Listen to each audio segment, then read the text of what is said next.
Cool.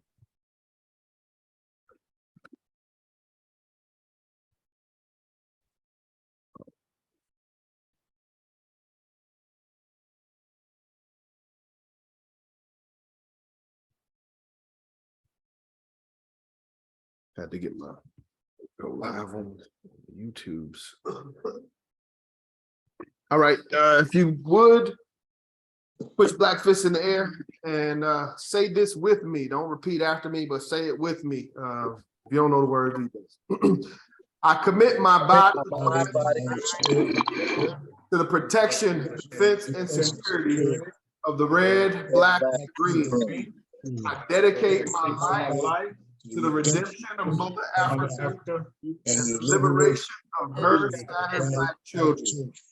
I accept for myself and my commitment the teachings of universal African nationalism, and I promise that our children will instill purpose and knowledge of themselves as African people, in order that the cause of our struggle will neither falter nor fail until all black people are free, united through one God, one aim, one destiny. Race first. Race first. Good job. Great job. All right. So last lesson that we read was lesson 17. We're getting close to the end. Only what, 5 more lessons left. So let's get through communism and then we can start commercial and industrial transactions. So first question, what is communism and what is the desire of communism?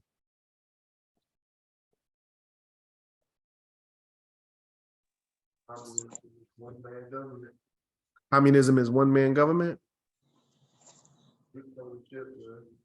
Dictatorship. Everybody does what one man says. What does Garvey say communism? How did he describe communism? Communism is a creation by the white man to keep us down. Creation by the white man to keep us down. Yeah, it's a political ploy because the white man, he has to have something over people to control them. So communism is a way that gives him a way to look down on other people. Okay. And when he looks down on us, he feels he can control us. Okay. I got something to add to that. Go ahead, Brother Bruce. Communism is almost akin to socialism to some extent. Communism as a whole is a government-controlled entity where the government makes decisions for the people. Pretty right? much, yeah. Okay, and so if the government says that you can grow a certain amount of grain this year, you can grow a certain amount of grain. If the government decides that you can sell your clothes for a certain amount, or they're going to tax fuel, that's what the government does. So the government has full control over the people, and the people don't actually, I don't think they get to elect who they want, because that's a democracy. I think it's more so an installation, it's more like an installation of whoever's in the government already gets to install who they want to be ahead of the government, from what I understand, you know. I got you. Yeah, I'm when you were thinking of words that come to my mind is a class system, like to where you already know, you know, who's going to be, who has potential to be in certain positions. All right. Let me see what Garvey, and what is the desire of communism? According to Garvey. To raise the earning capacity of the lowest class of white workers. And Garvey says that communism is a white man's creation to solve his own political and economic problems. Yes. Okay. Yeah, I believe, yeah, I know he said something about the desires to, well, maybe he said it later. So what is communism? On page 134, Garvey says a white man's creation to solve his own political and economic problems, white working class over the capitalistic class of the race. And then I looked up in Google what was communism.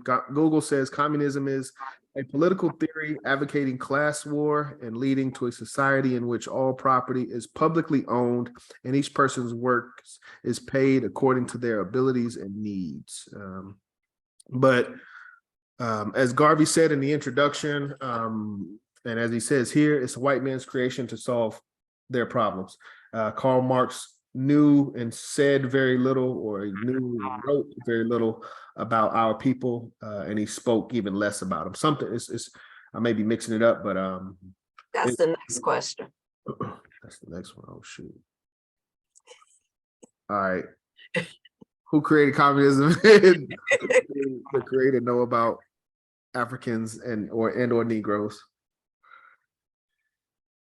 I hate when I do that. I'm gonna stop elaborating. Who created communism? Karl Marx. All right, y'all see y'all. Karl Marx created communism. He knew very little about Negroes, thought and wrote less about them.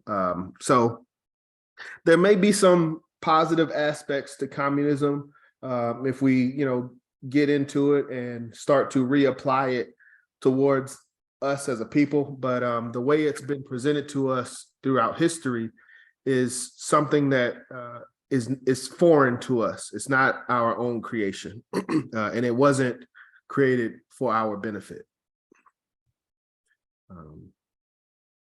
What type of people are empowered in a communist government? What type of people are empowered in a communist government, according to Garvey? The lowest class of whites. Lowest class Of whites. Lowest class of whites, that sound about right. The most ignorant, prejudiced class of the white race. But yeah, any questions on this? I need to go to the book. I feel like, let me go to the book. I'm gonna go to the book later. No questions, no questions. That's pretty clear. What is an enemy of communism? What is an enemy of communism? And this is Garvey's opinion. I think I remember this. Capitalism. I think it was capitalism.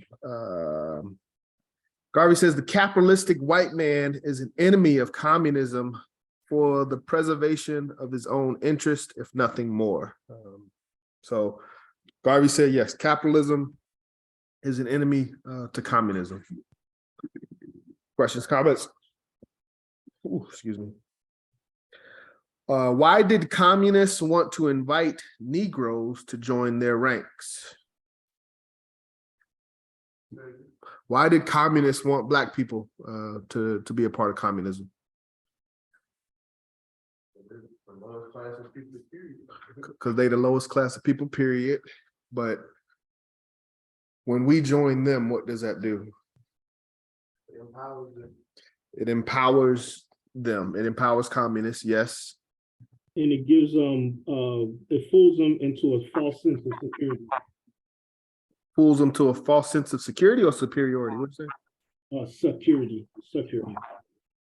A false sense of security. Okay. Anyone else before we go to the answer? Yeah, it also weakens us. It weakens us? Yeah. Yeah, we do. We get diluted into their system, just like we do in America, Garvey said that that capitalism was basically better for us because white capitalists don't care who they take advantage of, so that way we have a chance of having employment.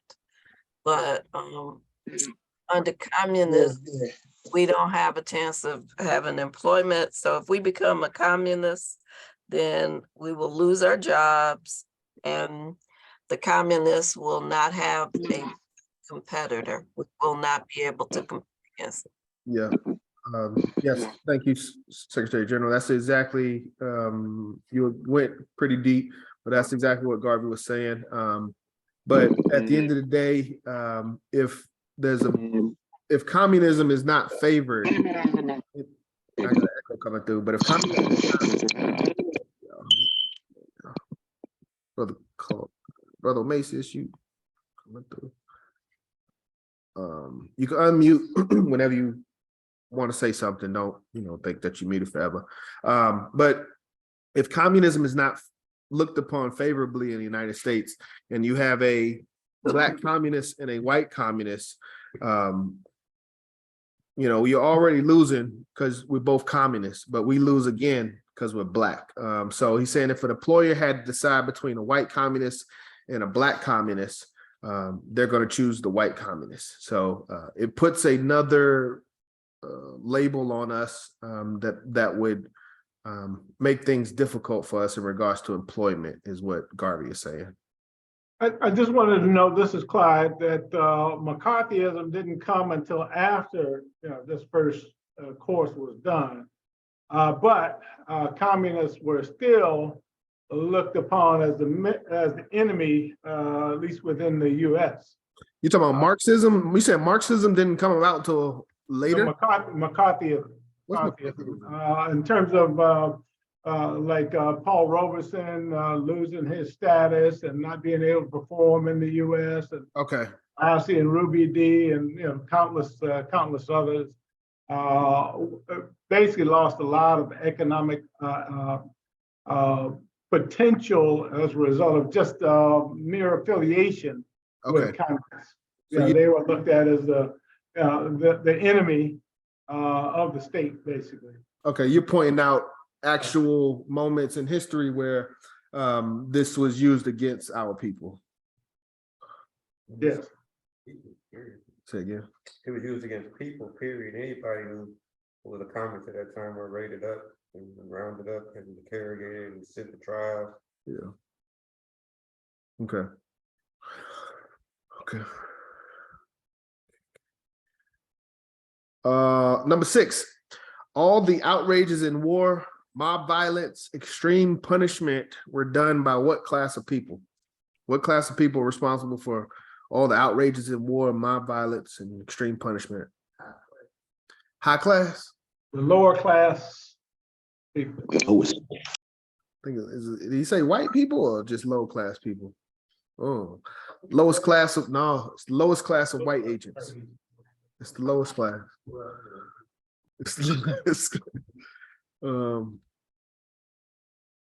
And next question, who is the Negro's greatest enemy?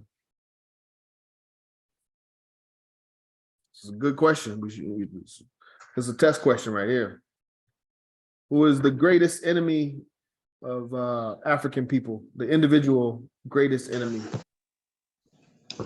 Is it still the lowest class of whites, the most ignorant whites, the most barbaric whites?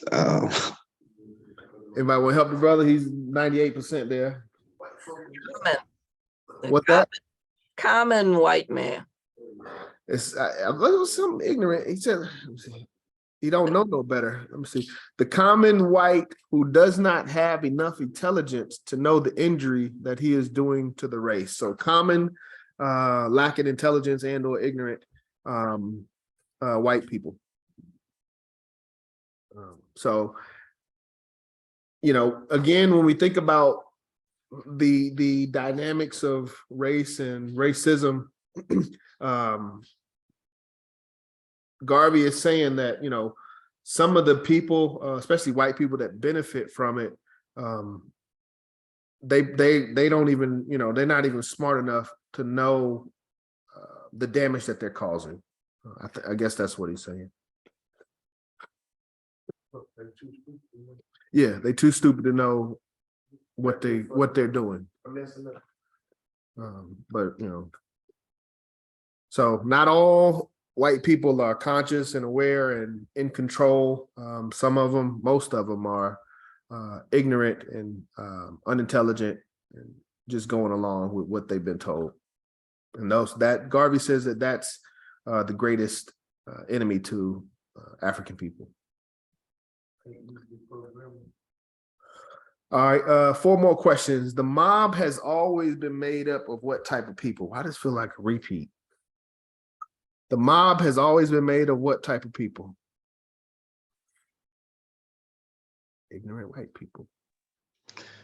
Pretty much the poorest. Lowest class of white, common, ignorant people from whom communists are made up and whom the party is intended to give political and economic advantage. So that was another thing about communism and its desire. Garvey says that the desire of communism is to empower politically and economically the common, ignorant white people, pretty much, the lowest class of white people.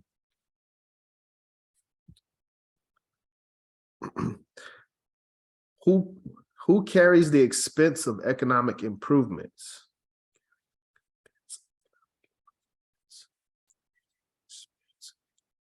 I don't know the answer to this one. Taxpayers is what I'm thinking. Anybody? The weaker people. The weaker people? So I guess it would be us. The greater exploitation of weaker people. Yeah. And what defines weaker though? Why would we be the weaker?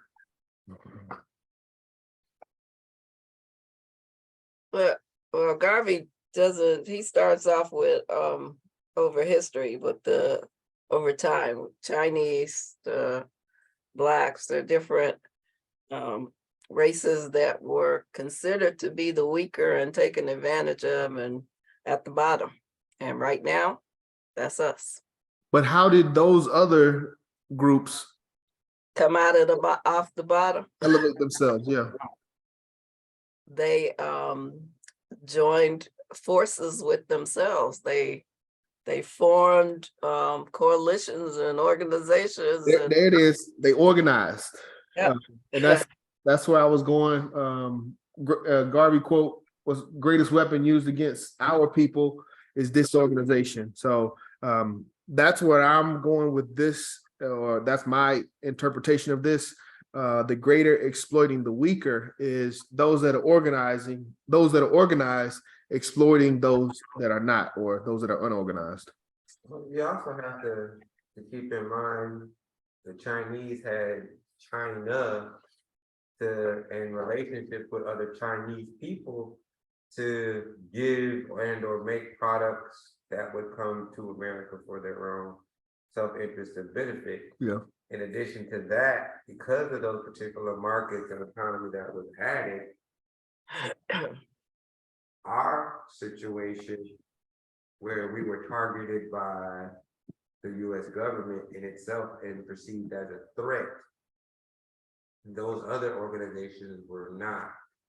Those territories were conquered by America, so America wasn't feeling like, the Chinese people that were here were going to be an economic or be anything. That just kind of, they stayed under the radar, as to say.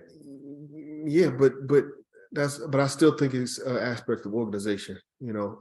If you are organized, that allows you to stay under the radar, because you don't have to go through these people to get what you need. You can, have things sent through the back door, Yeah, but they weren't trying to vote. They weren't targeted for voting purposes. Where we were participating in America per se, they weren't participating in America. They participated in America as far as the jobs and the servitude jobs and so forth. I would challenge that. Yeah. Because I think our concept of participating in America is based upon an individual ideal. You have to understand that Jews, they play America. Chinese cultures play American game. Japanese play the American game, but they play it differently. They play it from a sense of nationality, so they're not just coming here to participate in the American system and consider themselves an American, but they are Japanese American, they are Chinese American, they are, you know, they have a nationality outside of America. We as Black people, we don't have that. And all we, you know, that's why we go so hard, you know, to participate and be a part of America, in my opinion. I can see that. However, what I don't see or know a lot about is how Chinese people were terrorized into not having their own monetary income. You know, I didn't hear what you said. What did you say, sir? I mean, I didn't hear what you said. you don't hear about the KKK terrorizing Chinese people, Right. or Japanese people. Right. You know why? Because they're organized. You're not dealing with an individual, you're dealing with a nation. You know, when you, that's why you don't see, like you say, you don't see a Chinese or any other nationality being brutalized like you see Black people, because they have someone, they have a nation to represent them, you know. So when you hurt that person, you just committed a potential war crime. You know what I mean? If that's not cleaned up, if you don't make that right, we have a nation that's coming to address it. Not, you know, I'm not gonna get my lawyer, I'm gonna get my ambassador. You know what I'm saying? That's a different level of diplomacy. You know, we don't have that as Black people. That's where I was going. Brother Bruce, you were saying something? No, I was just trying to make sure I could hear what he was saying clearly. My bad. I also think that they come when different folks come into a situation like this where we have in the United States, they come with identity, and like you said, they come with the backing of their culture into this country, whereas we were imported into this country and taught what we were taught by white folks. And now we're just now learning what we should be learning or should have learned years ago. So we're kind of behind in there, but they're coming in here with all of their culture intact and everything. They're not leaving anything behind. Yeah, all of that culture, language, religion, all of that stuff was taken from us, you know, when we were brought here. But other groups, they have those things, you know. Just having your own language is powerful. You know, being able to communicate here in this land to where it's just you and the person you're speaking to, you know, very few people can understand you. That's powerful in itself. We as Black people, we don't really have that. We are Americans, you know, unfortunately. Questions, comments before we, last two questions. Okay. What must, Garvey says, what must the Negro do in regards to communism and why?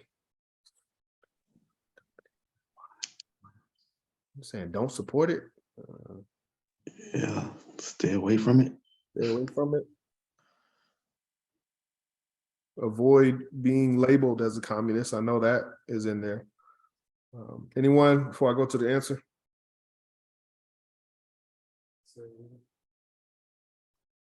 Leave it alone was what we were saying. Let the communists fight their own battles and stand back and watch the fight. We would be helping to bear the brunt of the battle with no guarantee that his condition will be better, but objectively worse, because he will not help to transfer the government from the more intelligent and cultured in behavior to that of the ignorant, more prejudiced, and most cruel.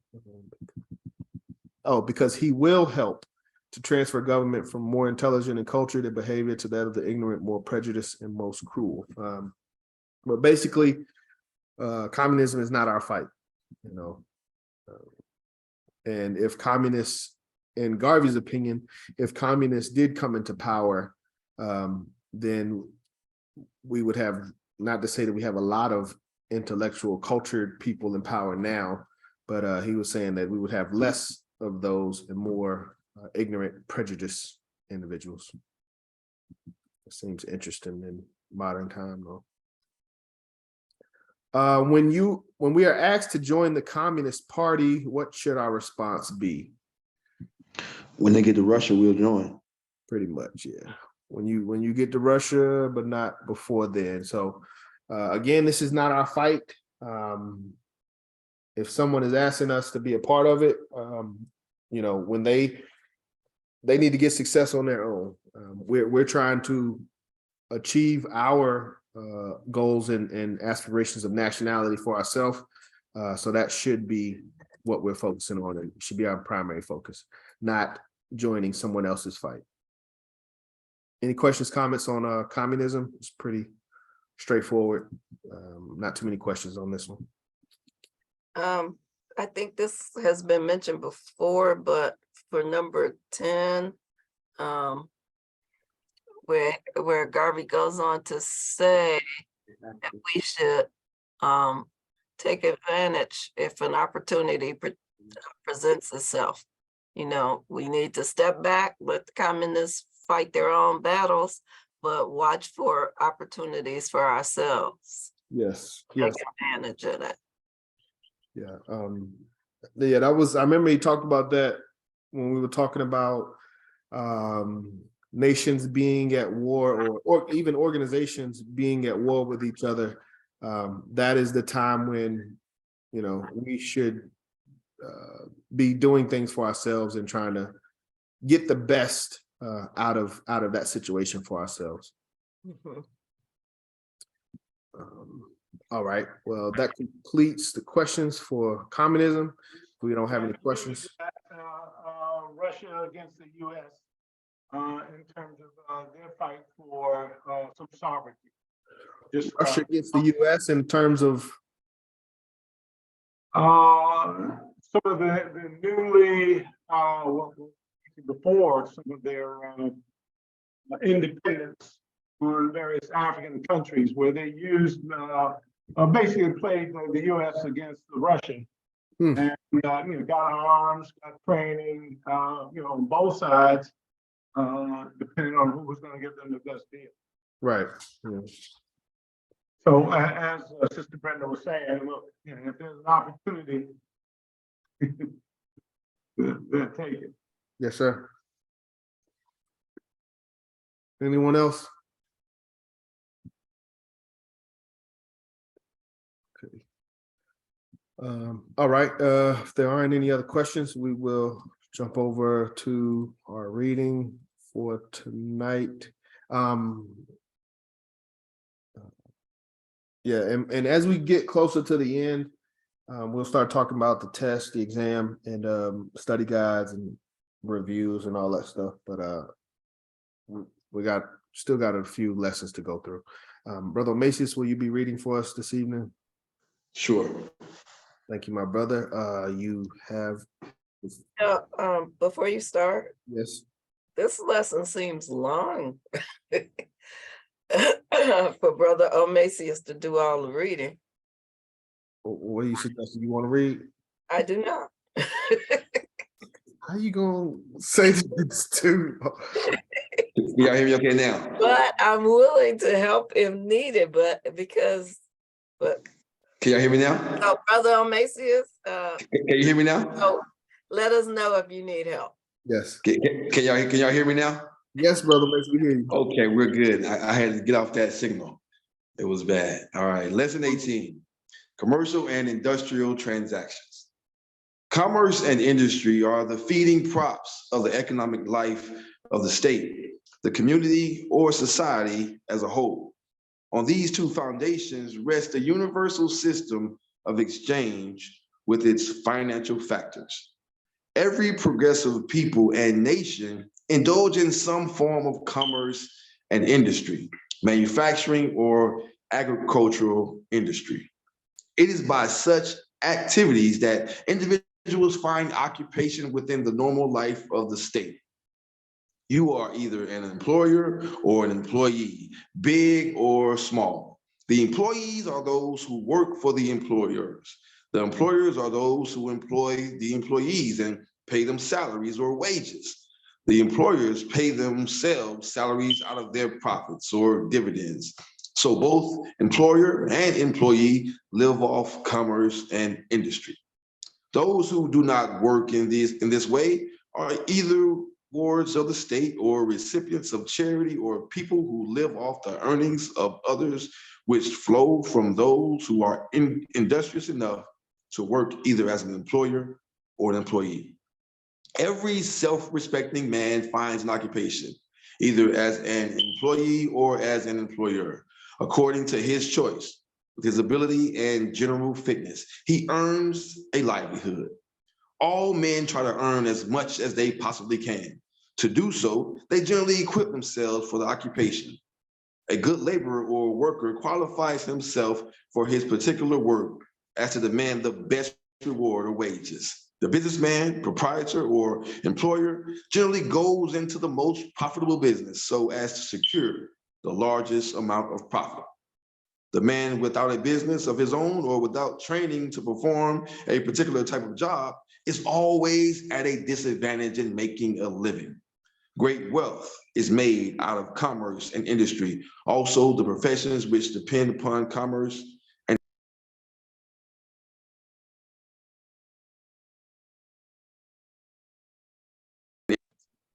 phone call, my apologies. I'm sorry. My apologies, I got a phone call. I'm sorry. I am at commercial enterprises. Commercial enterprises are of different kinds, as are industrial enterprises.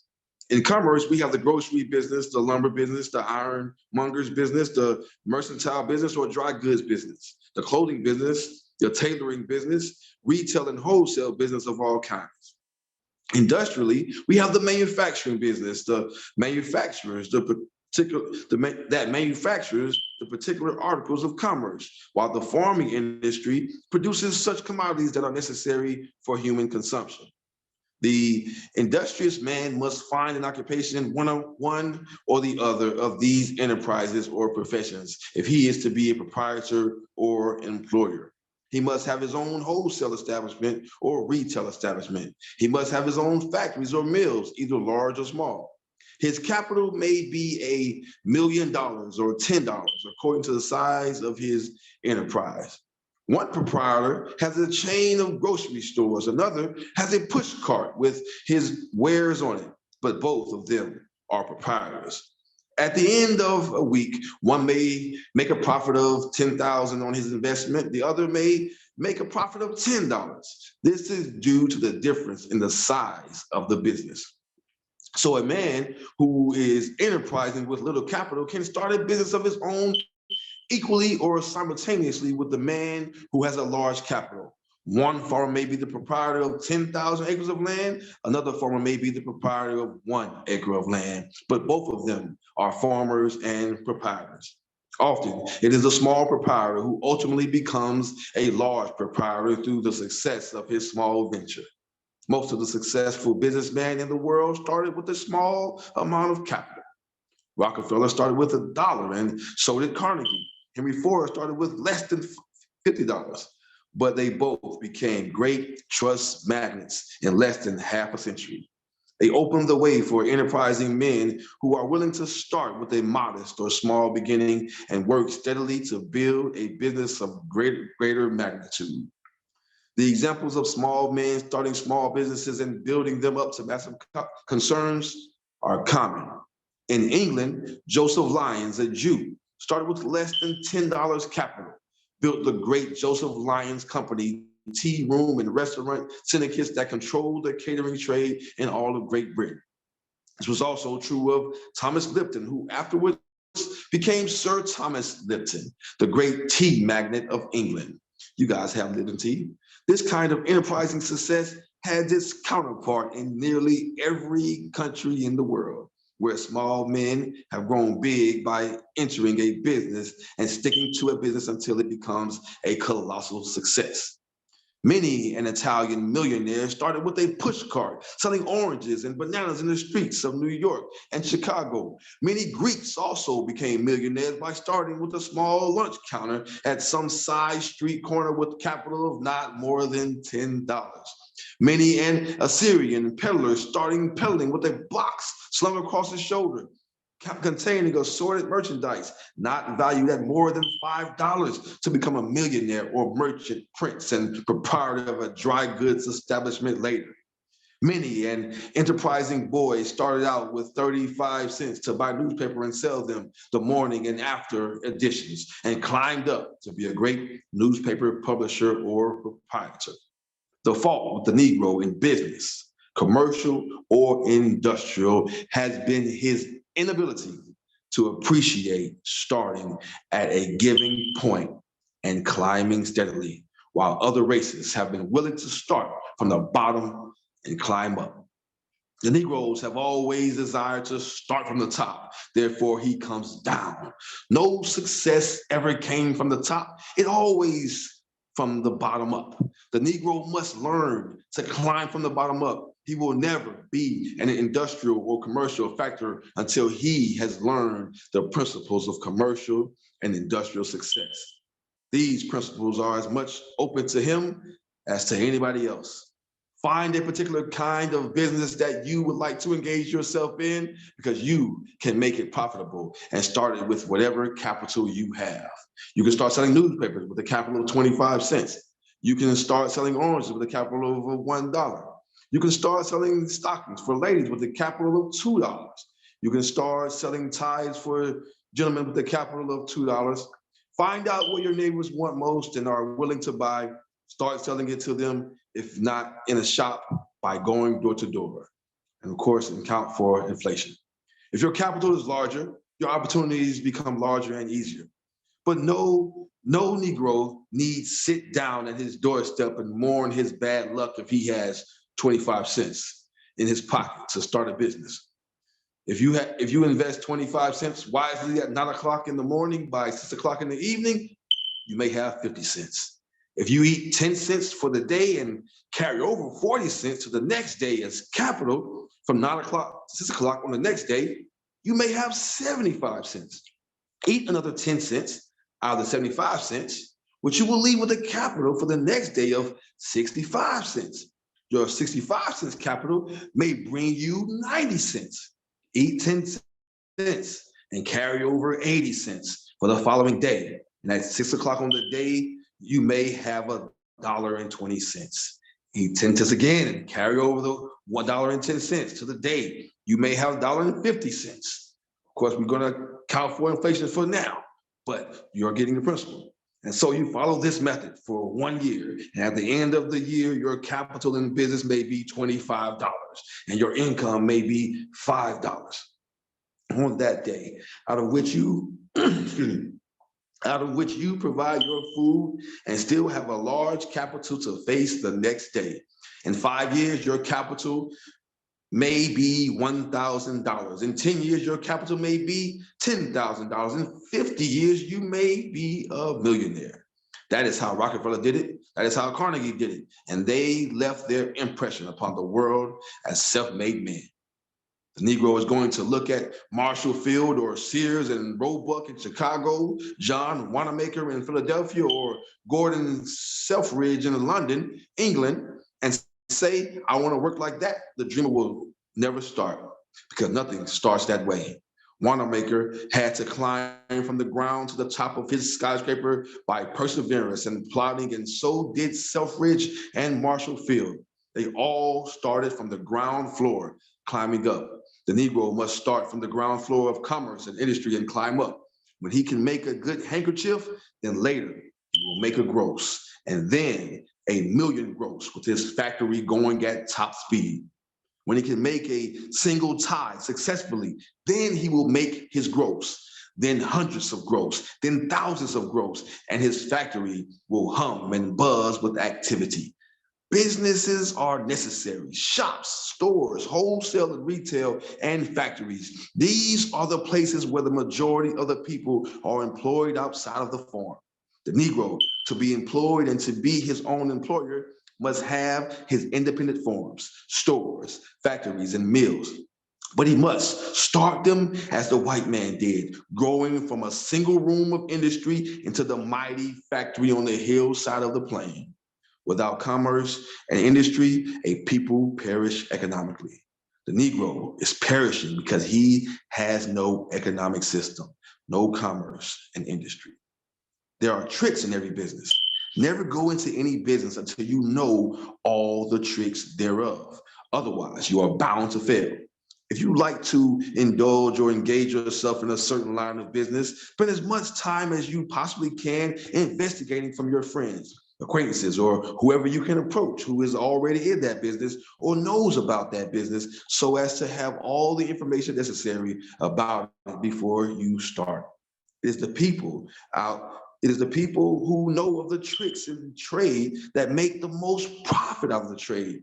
If you are going to sell ripe bananas on a truck through the streets, find out how long a banana fully ripe will last in handling, so that you may gauge the time of sale of the bananas, that they may not spoil on your hands. So with oranges, salt, fish, meat, ribbons, hats, shoes, or anything that time and age will affect.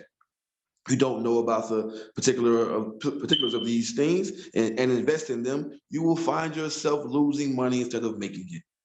No one goes into business just for fun or pleasure, but for profit and results. Study all the possible means of making profit and getting good results out of the business in which you are to engage yourself. A democracy is the safest kind of government for persons of individual initiative who desire to go into business to live under, because it gives every man a chance to do business more safely. As a fact, the capitalist of today was the laborer or worker of yesterday. Most of the capitalists of our present day were workers 50, 40, 30, 20, 10, or 5 years ago. Hence, the man who wants to go into business commercially, industrially, or agriculturally and win a fortune for himself cannot and should not be a communist, because communism, or the result thereof, because communism robs the individual of his personal initiative and ambition, or the results thereof. Democracy, therefore, is the kind of government that offers to the individual the opportunity to rise from a laborer to the status of a capitalist or employer. Property. In equating property for commercial, industrial, or personal purposes or use, always see that you get value for your money. The property market is regulated by the real estate brokers or agents and the mortgaging and trust companies who take mortgages on property. These people create the rise and fall in property values to suit their own conveniences and their own profits. When they can get the public to buy at a high value, they induce the public to do so. When the public will not buy enough to ensure their profit, they reduce the value of the property and then encourages the buying of same. When the buying takes a gradual rise, they inflate the values again to make the public pay more for what they have started to buy again. As far as Negroes are concerned, the custom of the real estate brokers and mortgaging companies has always been to sell them property at 1/4, 1/3, and sometimes 1/2, and other times 100% higher than the real value. When the Negro is ready to sell, he never gets half of what he paid for his property, except in exceptional cases. It is always suggested that his ownership, and particularly his occupancy, carries depreciation. Therefore, to be safe when the Negro is purchasing property, he should first go to the official registry of property transfers in his community for a record of titles to find out the price paid for said property by the last purchaser, so that he will know how much he is being charged in excess of the last sale price. He should also go to the government registry where the particular property is assessed for taxation to find out the real value from the government point of view for the property. Government assessed value on property is always about 2/3 of its ordinary market commercial value, and 1/3 to the government assessment. Add 1/3 to the government assessment, and you will find the real market value of the property. Never pay in excess of this value except you can afford to stand the loss to suit your own convenience. Because when you want to sell your property, that is the method others will adopt to find out its real value. Always be careful and watch your mortgage or the person you have bought the property from, to whom you owe balances after you have paid off the excess value of the property and started to pay on the real value. When the mortgager or the seller of the property sells it to you in excess of its value, he is always friendly and tolerant while you are paying off the excess value, because he realizes he is the one who is benefiting all the time. But when you start to pay on the real value of the property, to have equity in it that will make it marketable equity, he becomes nervous in the belief that you may pay off property and own it. The more you pay off on the real value of the property, the more nervous he becomes because he is always counting on your ability to pay for the property so as to make a double profit out of the excess value.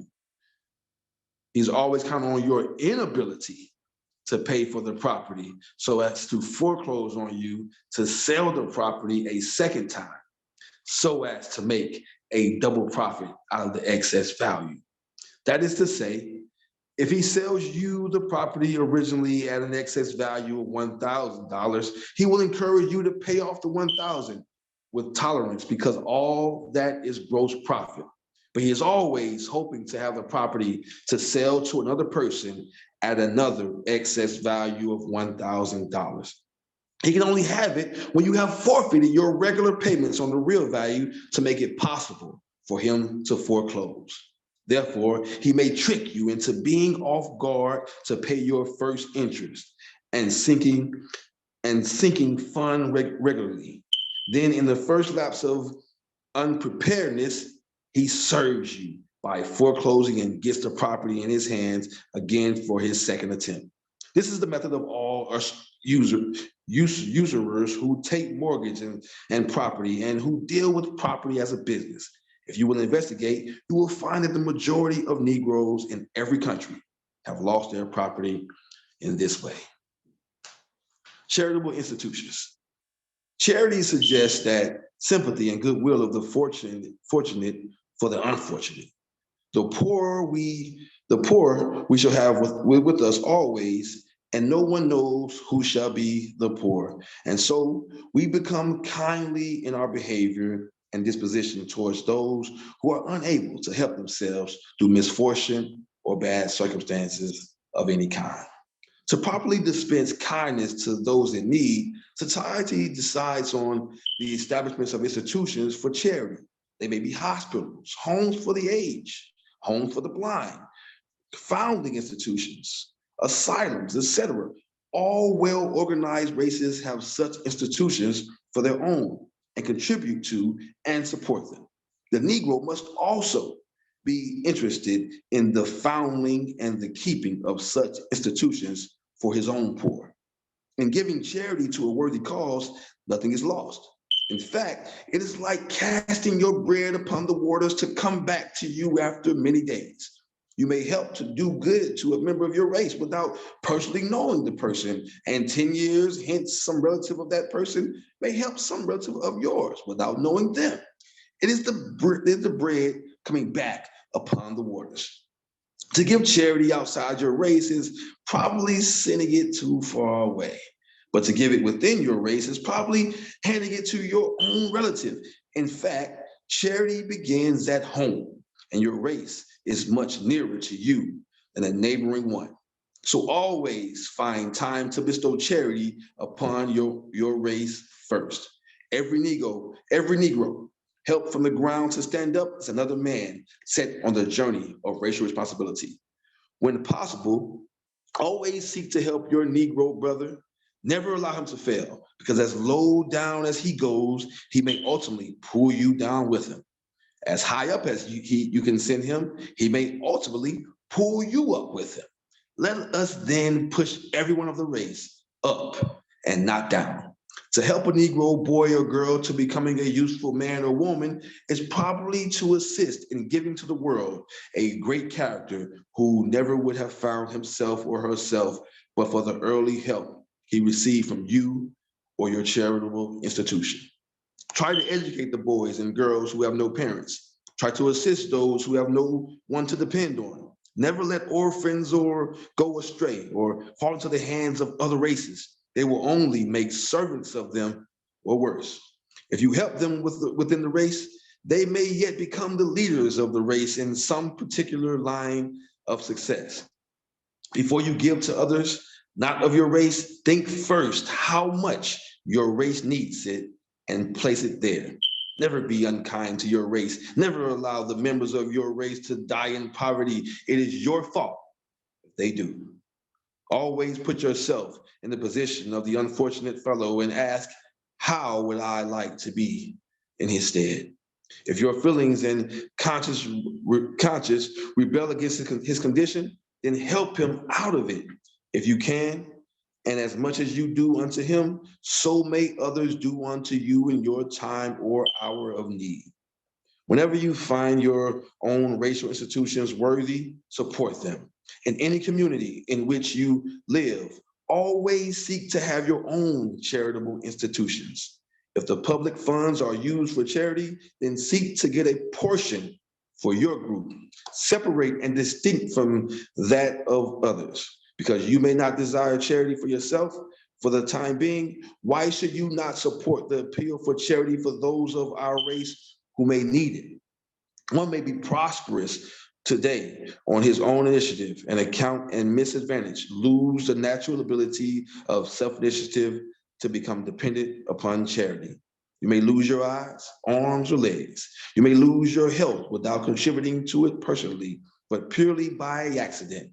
In that case, you will become a recipient of charity without your expecting it or contributing to the cause. So charity should always be maintained for its own good to benefit those who may be unfortunate enough to need it. And the next person to need it may be you. No one can tell. So never frown upon a worthy cause and never refuse to give and support if you can afford it.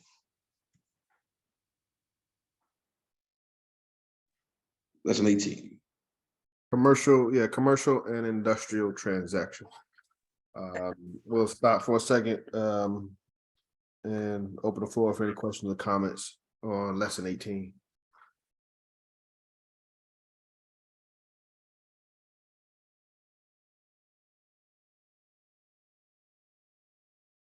Okay, that's okay.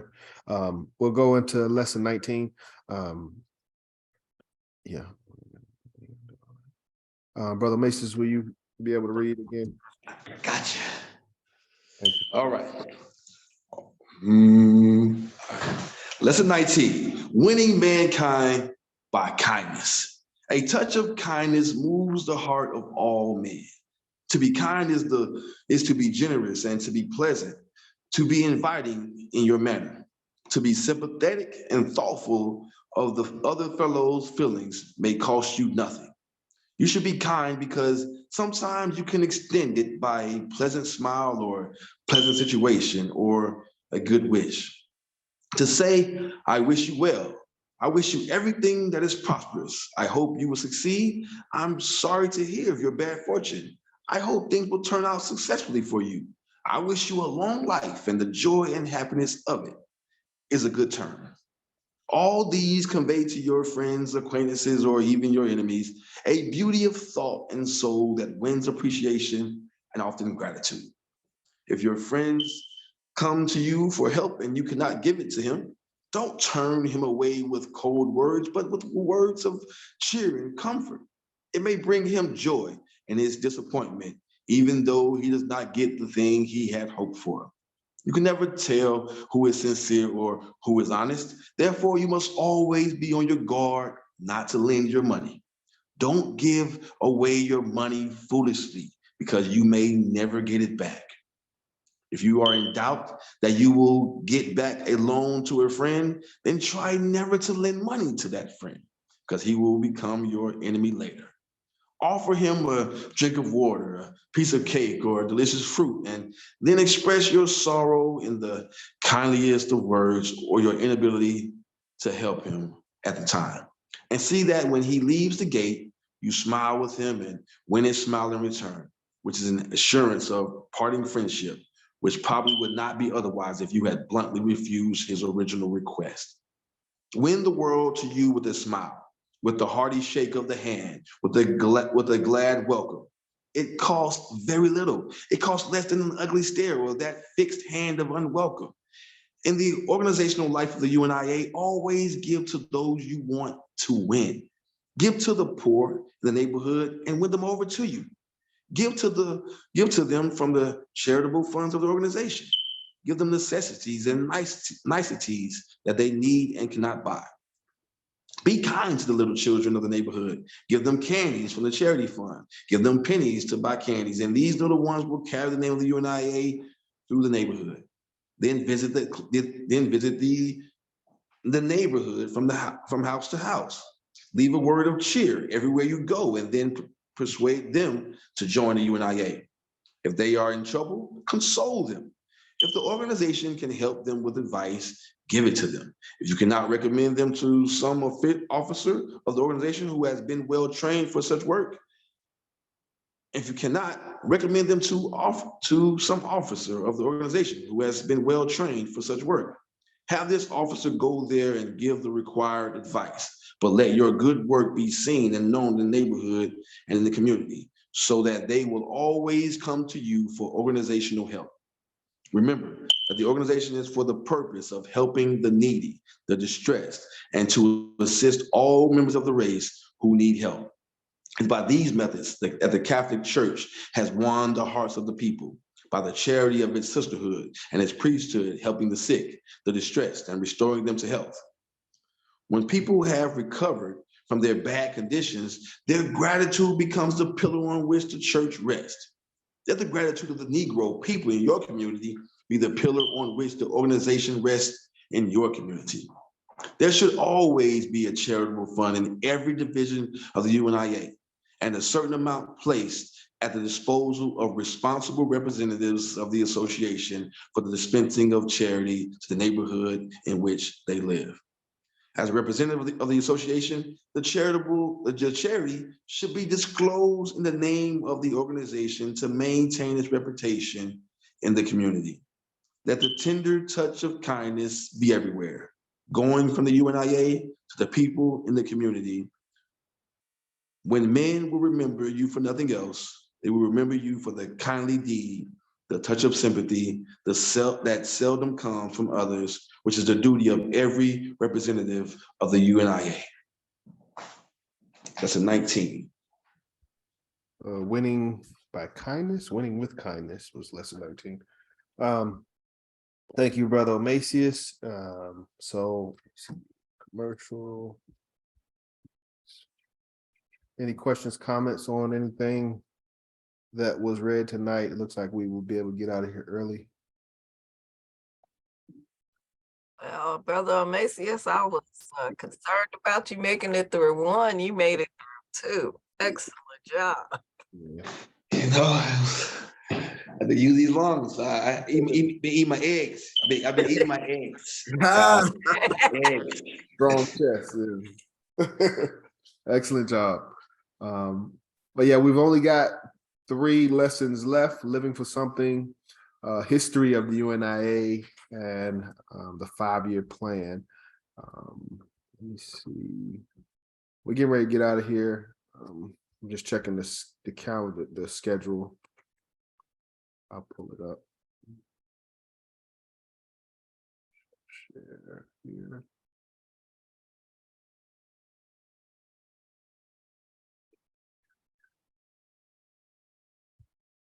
Yeah. So next week, is that what I highlighted? That was way off. This is next week. We a little bit off. Next week, we will go through living for something. History of the UNIA. I've got broken up into 2 different sessions because it's kind of long, but we may be able to. I'm pretty sure we can get through. Well, we got questions for 2 lessons next week, and then living for something. We may be able to start history of the UNIA, but we may not. But all we've got left is living for something, history of the UNIA, 5-year plan, and I've got the 28th open just in case we miss something.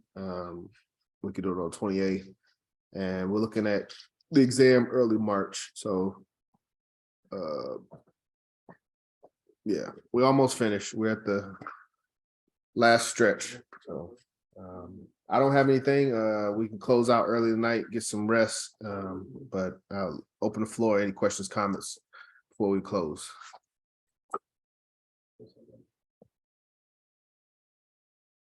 All right. All right. Okay. All right. I'm not gonna hold everybody longer than we need to. This has been a long course. Still got a couple more lessons, but we will close out tonight and get ready for next week. So, Baba James, would you like to close us out? Okay, everybody repeat after me. One God, One God, one aim, one aim, one destiny. One destiny. Destiny Africa, Africa, African, for the African, those at home, those abroad. Race first. race first. Race Oh, wait, don't hang up. Don't hang up. Domitius, is that kind in the background?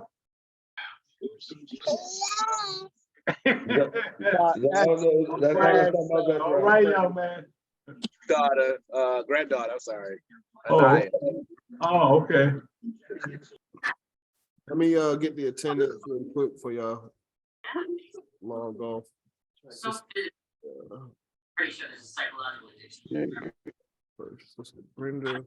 Black race. I think he's the Yeah, Brother John, get them. Greetings, brother Art. I mean, brother Andrew. Sorry. It is. How you doing? Good. Yes. I'm doing pretty good. Let's see, Sister Erica jumped in at the end. Harris, stop setting up the court legal protections. Sister Erica, your team, you got some background. Charles. You know, you could put those in alphabetical order. Well, I mean, it don't really. Originally, I didn't know people's last names, remember? They were just starting to sign on, so the ones that I had full names for, they went in alphabetical order, and then the other people were just added at the bottom. Okay. It's okay, because I go by the list that the Zoom gives, so that's all over the place too. Oh, okay. Brother Bruce is here. Brother Macius is here. Brother Everett, not today. Brother Art, Robert James, Chapter Pixel, Brother Andrew, Molina, Sister Erica, Joy, JK, Eduardo, Rua, Brother Dwayne, I gotta get you. And I think that's the only one. Brother Dwayne, it's your first class.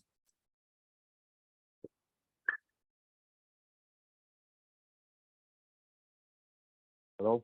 Brother Dwayne, how you doing? Yes, sir, I'm doing okay. It is my first class. You with 106?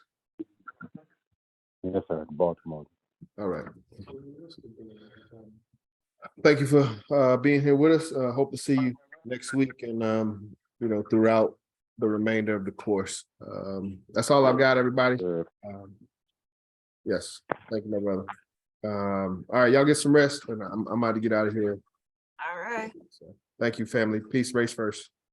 Race Thank you, Brother John. Appreciate you. Thank you, Brother John. Yes, sir. back. I think I forgot to send my December contribution. I got you today. Thank you, Sister Brenda. You know, I ain't want to say nothing because we so far behind on our report. Oh, yes. Please, for both of you, let's y'all want to meet with me tomorrow, or you got it? I need the reports before I present. I'm good now. Should be opening the floodgates tonight. Sister Brenda, I got it. I got it. I know I keep telling you. I've got it though. Just bear with me. I'm glad you. I was talking with President Ross Martin because one of the issues that we had was preparing for HEC. Is HEC paid for by parent body? Not up front. It's reimbursed later on. But not everything. You got to get it approved. Is that something that I need to bring up at tomorrow's meeting? Like as far as what things will be reimbursed? No, we can talk. We can talk separately. Okay. All right. Well, I'll give you a call. Okay. Thank you, Sister Brenda. Thank you, everyone. Face first. Thanks first.